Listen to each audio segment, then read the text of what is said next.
আল্লাহ নবী সাল্লাল্লাহু আলাইহি ওয়াসাল্লাম তার অনুসারীদের কারো সাথে কখনো খারাপ ব্যবহার করতেন না। মানে সূরা আল ইমরানের একটা আয়াত আছে, ফাবিমা রাহমাতিন মিনাল্লাহি লিনতা লাহুম, এটা আল্লাহ পাকের রহমত যে তুমি তোমার অনুসারীদের সাহাবীদের প্রতি কোমল হয়েছো, দয়ালু হয়েছো।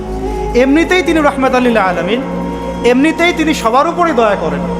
তার উপরে তার অনুসারী যখন মানে সাহাবায়ে কেরাম, তার ফলোয়ার্স, তাদের প্রতি তিনি ছিলেন লিনতা লাহুম, খুবই নরম কোমল নম্র।